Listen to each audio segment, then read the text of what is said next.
नुकतेच 2-3 महिने झाले असतील, आम्ही या नवीन बिल्डिंगमध्ये राहायला आलो होतो. बिल्डिंग तशी जुनी असली तरी तिची रचना खूप हवेशीर होती. 4 मजली इमारतीत 4थ्या मजल्यावर आमचं नवीन भाड्याचं घर होतं. तिथे आमच्या आधीच एक सुखी कुटुंब राहत होतं. सुरुवातीला आमची त्यांच्याशी थोडीफार ओळख झाली होती. ते नवरा-बायको आणि त्यांची एक गोड 10 वर्षांची मुलगी असे तिघेजण तिथे आनंदाने राहत होते. त्यांच्या प्रेमळ वागणुकीने आम्हालाही तिथे लवकरच घरच्यासारखं वाटायला लागलं. पण जसा जसा वेळ जात होता तसतसं आमचं बोलणं अधिक वाढत गेलं. समोरच राहायला असल्यामुळे आणि आमच्या मजल्यावर दुसरं कोणी नसल्यामुळे समोरच्या वहिनी अधूनमधून आमच्या घरी येत असत. त्यांच्या येण्याने घरात एक प्रकारची जिव्हाळी निर्माण व्हायची.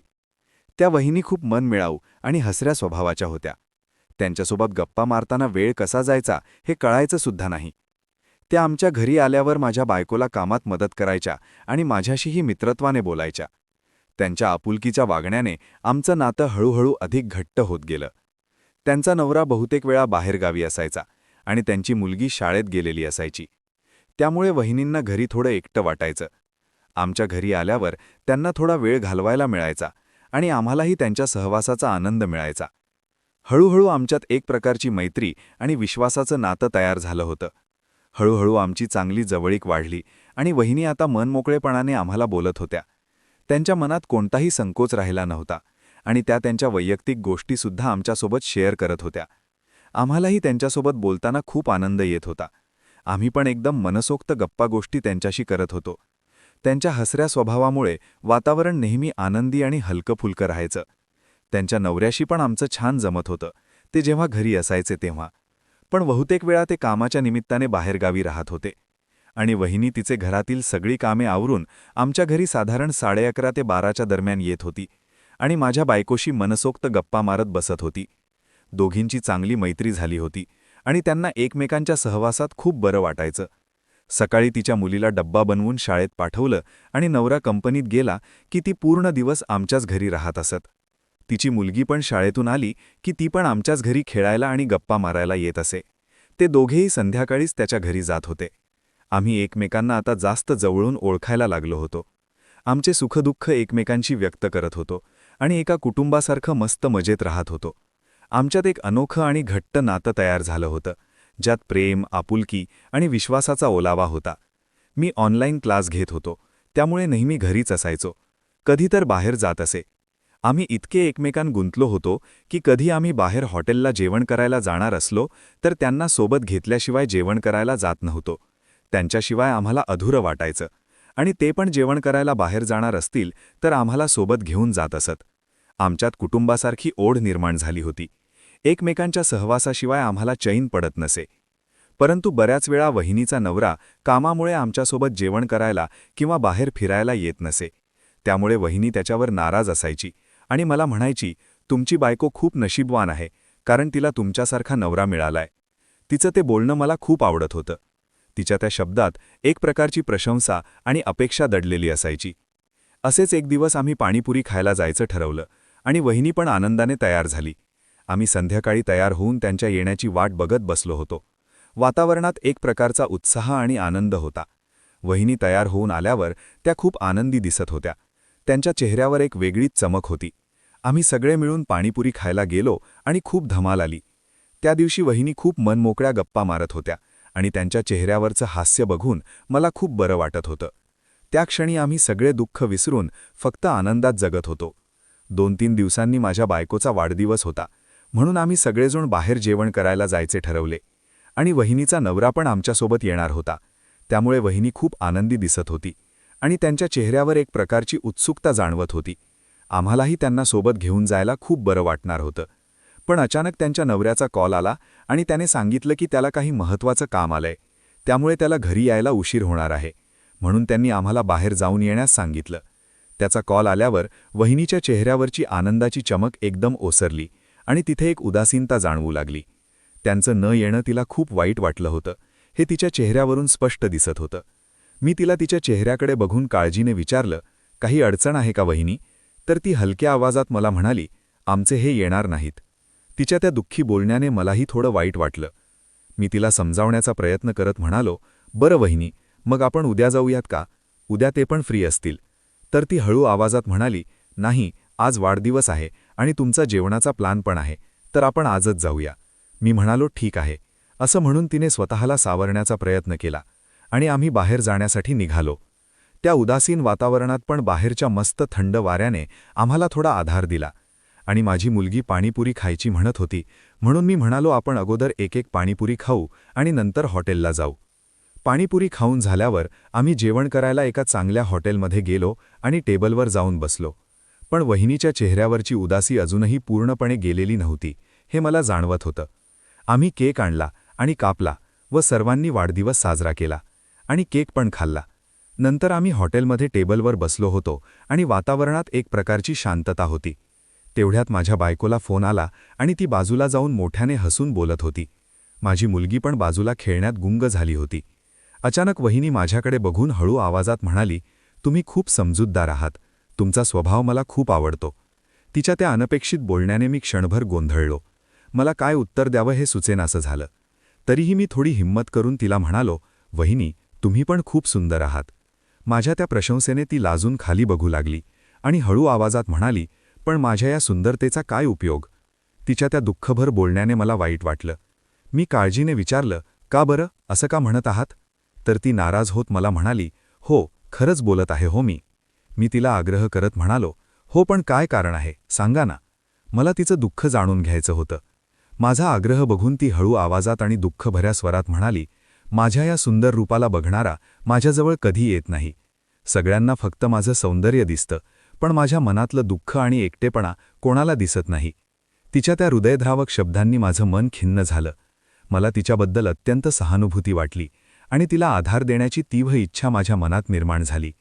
तिच्या त्या दुःखभर बोलण्यावर मी अधीर झालो. ती म्हणाली, काय करू या सुंदरतेचं? मी हिंमत करून म्हणालो, मी आहे ना. त्याच्या अनपेक्षित बोलण्यावर ती क्षणभर गोंधळली आणि मला प्रश्नार्थक नजरेने बघत म्हणाली, काय म्हणालात? तिचा तो प्रश्न ऐकून मी घाबरलो आणि अडखळत सॉरी म्हणायला लागलो. मला माझ्या बोलण्याचा पश्चाताप झाला आणि मी तिला दुःख पोहोचवलं या विचाराने माझं मन अस्वस्थ झालं. माझी अस्वस्थता बघून ती थोडी हसली आणि म्हणाली, मजाक करत आहे हो मी.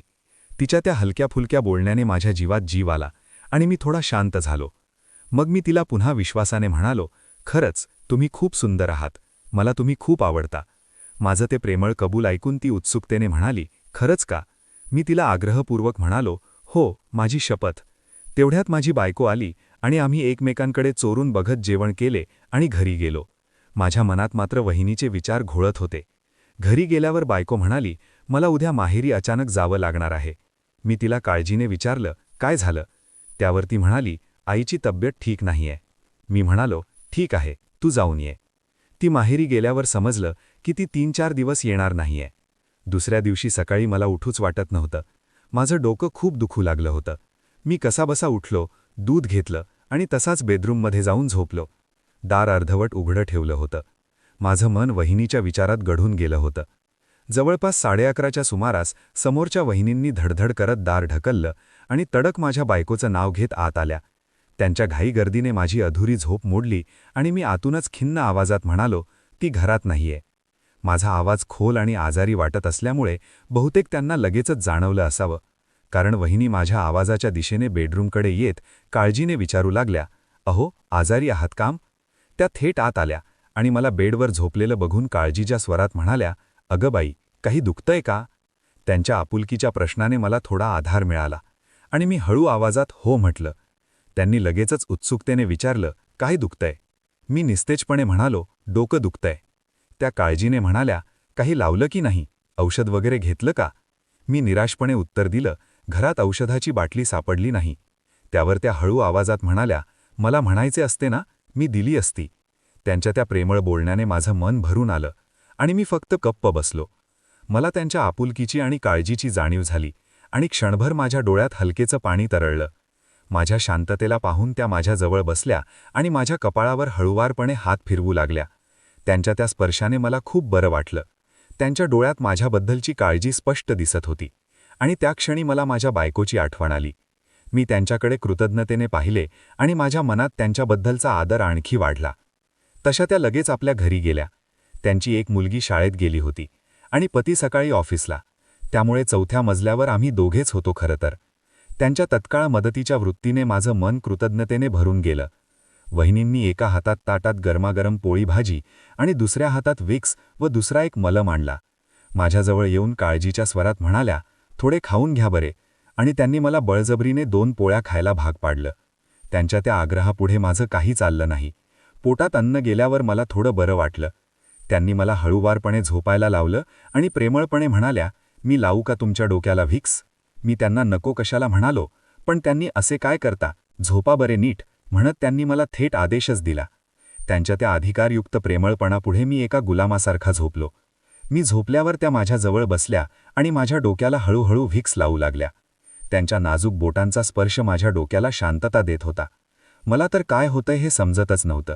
वहिनी खरंच खूप सुंदर होत्या आणि त्यांच्या या काळजी घेण्याच्या अंदाजाने मी तर पुरता घायाळ झालो होतो. माझ्या मनात त्यांच्याबद्दल एक अनोखी भावना निर्माण झाली. त्या माझ्या डोक्याला व्हिक्स लावत होत्या आणि मी त्यांच्या जवळच असल्याने एक प्रकारचा अनुभव घेत होतो. त्यांच्या डोळ्यात माझ्याबद्दलची भावना स्पष्ट दिसत होती आणि त्या क्षणी मला त्यांच्याबद्दल अत्यंत आदर आणि प्रेम वाटलं. माझं आजारपण कुठेतरी हरवून गेलं आणि त्यांच्या सहवासात मला एक अनोखा आनंद मिळाला. त्यांनी माझ्या नजरेला नजर भिडवली आणि माझ्या मनात बदललेले विचार त्यांनी नक्कीच ओळखले. त्यांच्या डोळ्यात एक प्रकारची चमक दिसत होती, जी माझ्या मनात अनोखी खळबळ निर्माण करत होती. आज बहुतेक माझ्या एकटेपणाचा फायदा घ्यायचाच असं त्यांनी ठरवलं होतं की काय, कोण जाणे. त्यांनी माझं डोकं दाबता दाबता माझ्या बायकोबद्दल विचारपूस करायला सुरुवात केली. ती 2-3 दिवस येणार नाही हे कळल्यावर त्यांनी माझ्यावर पहिलं जाळं टाकलं. डोकं दाबता दाबता त्यांनी नकळतपणे माझ्या गालावरून बोट फिरवलं.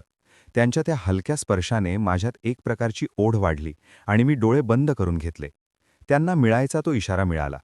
त्यांनी मला उत्सुकतेने विचारलं, फक्त डोकंच दुखतंय की अजून काही दुखतंय? आता मला स्वतःला आवरवणं अशक्य झालं होतं. मी धडपडत उठून बसलो आणि त्यांना मिठी मारली. त्यांनी थोडा वेळ विरोध करत म्हटलं, अहो, हे काय करत आहात? असं काय करत आहात? हे बरोबर नाही. कुणी येईल ना? पण त्यांचा तो विरोध फक्त वरवरचा होता हे मला जाणवलं. तोपर्यंत मी किस करायला लागलो आणि आता त्यांचा विरोध मावळला होता आणि त्यांनी मला उत्स्फूर्तपणे साथ द्यायला सुरुवात केली.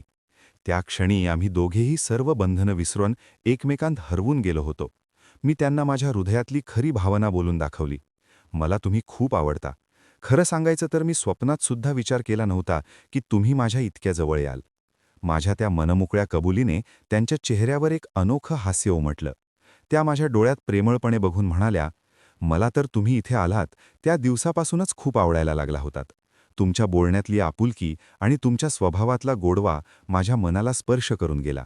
त्यांच्या त्या गोड शब्दांनी माझं मन आनंदाने भरून गेलं. त्या पुढे म्हणाल्या, मी खूप वाट बघत होते की कधी तुमची बायको माहेरी जाईल आणि आपल्याला असं एकत्र राहता येईल.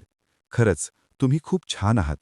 त्यांच्या त्या उत्कट इच्छेने माझं मन अधीर झालं आणि मी त्यांना आणखी जवळ ओढलं आणि आम्ही खूप प्रेम केलं आणि मजा केली आणि आता वेळ मिळेल तेव्हा भेटत होतो. तर मित्रांनो, कथा कशी वाटली कमेंट करा. चॅनलवर नवीन असाल तर चॅनलला सबस्क्राईब करा. व्हिडिओला लाईक करा. पुन्हा भेटूया नवीन व्हिडिओमध्ये. धन्यवाद.